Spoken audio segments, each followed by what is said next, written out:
As most of you might be aware, the Central American nation of El Salvador has accepted Bitcoin, yes, that Bitcoin, the cryptocurrency, as legal tender. Alongside the US dollar, which they use, they don't have a currency of their own, as far as I'm aware. Despite all the stuff surrounding it and my bearish tendencies when it comes to cryptocurrencies, I'm quite pessimistic about stuff like this. I find this quite interesting, as every now and then I like to be proven wrong, and I hope the El Salvadorians can prove me wrong. Anyway, hope you enjoyed the video.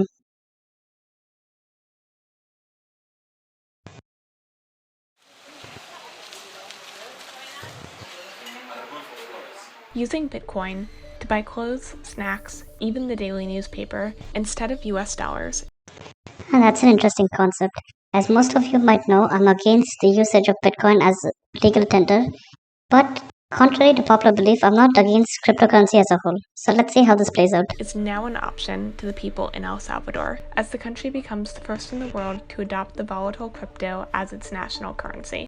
El Salvador, in many cases, would be the test case that makes or breaks cryptocurrency as legal tender. I'm kind of bullish on this, but no, I'm sorry, I spoke incorrectly. I'm kind of bearish on this. However, you never know. Maybe this is the future of currency.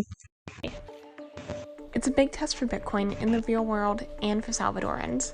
To get them started, the government is giving $30 to people who sign up to an e-wallet called Chivo, which allows for the automatic conversion of dollars to Bitcoin and vice versa. Okay, so for most of us outside El Salvador, $30 won't be seen as much, but from what I've heard, for them that's quite a lot of money. So yeah, the government's putting quite a lot of effort into this project of theirs. On day one, a number of technical issues were reported in the country with the app. Oh, that's kind of sad. While some businesses welcome this crypto experiment, 80% of Salvadorans have little or no confidence in Bitcoin, and some have opposed the move. To be honest, yeah, here I'm playing devil's advocate over here. Like, I'm against this move, but let me just speak from the perspective of the El Salvadorian government. Like, most of their money that the country generates is through people sending their money back from working abroad. And their currency, and from what I know, I don't think they have a legal tender of their own. They use the US dollar or something like that. So for them, this seems to be a good move. Additionally, people having little to no confidence on a new concept is nothing new. It starts off like that till more people warm up to it. So we have to just wait and see how it plays out. One big reason is because people don't want their wages to be denominated in Bitcoin. It's related. Yeah, that makes a lot of sense because given how much Bitcoin fluctuates, I don't want my salary in a currency that fluctuates that much. So yeah, it's their complaints and their misgivings regarding cryptocurrency is understandable. To the sharp fluctuations in value that Bitcoin has. Also, a lot of people think that El Salvador is not really prepared for this type of adoption. To be honest, in the defense of the El Salvadorian government, I don't think any country is ready to use any cryptocurrency as legal tender. However, it's the effort that matters. A lot of people don't have smartphones, and if they do... Okay, so yeah, that's a major issue. I didn't expect them to have a lack of smartphones, so that's something their government has to look into. They need infrastructure to implement such things, or at least bare minimum infrastructure to implement any of their pet projects. They don't have data plans. And I worked really hard, and I lived there, and I got to know the community, and I made friends that I hope will be at my wedding someday. And so with... Yeah, okay, I know I'm digressing over here, but think about guys involved in cryptocurrencies is, they're always dressed like douchebags. Look at this guy. It looks like he wants to fit in with the hood. It looks like a white kid who's never seen a black man try to dress up like a black guy. Okay, I know I'm a little ranting and all my statements that I don't think this guy deserves what I'm telling him, but come on, man. Dress properly. With all that being said, I'd like to invite... El Salvador's president announced the plan in June, making a surprise appearance via video link at a Bitcoin conference being held in Miami. In the short term, this will generate jobs and help provide financial inclusion to thousands outside the formal economy. President Bukele has said that adopting Bitcoin will, among other things, attract foreign investment and foster cheaper financial services. To be honest, I'd say both those claims are subject to change, as in he's going into unknown territory. All this could be considered speculation. However, yeah, I guess this is like the only thing that he can do to improve their economy, given the current state that it is in. But it also risks wrecking El Salvador's $26 billion economy. It's a make or break situation over here. Bitcoin is known for its big swings, with huge sell-offs that can be triggered by a tweet. That's an understatement, to say the least. And its decentralized system opens the doors to anonymous and illicit transactions, like money laundering or ransom payments.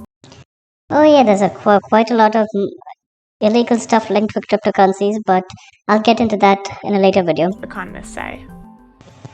The government's plan has sparked protests in the impoverished Central American nation. The law was passed in a matter of hours without discussion with stakeholders. Yeah, think about fast passing laws. Is the people passing the laws have the best intentions in most cases, I guess. However, they do not consider every possible situation that could pop up. So yeah, in most cases, it ends up as a recipe for disaster. But I hope, for the sake of El Salvadorians out there, that this ends up as a success. The private sector was never consulted. The same goes for labor unions or other segments of society. So it was, in a way, imposed. And this comes at a time when El Salvador is facing some economic headwinds. Oh, calling it some is an understatement as well, given that the COVID pandemic has basically wrecked most, if not all, small countries' economies. El Salvador might be in a really bad state right now. They have a very significant budget deficit. They are in talks with the International Monetary Fund to get a financial aid package of $1.3 billion. El Salvador's finance minister said he doesn't expect Bitcoin's volatility to pose a problem, and that the instant convertibility of Bitcoin to dollars via Chivo is likely to be sufficient. The thing about volatile currencies is it always causes a problem. I'm just going to put it out there. It always causes a problem. Yeah, I understand that the finance minister is protecting his president, and it's in his best interest to promote such an idea. However, I don't buy it.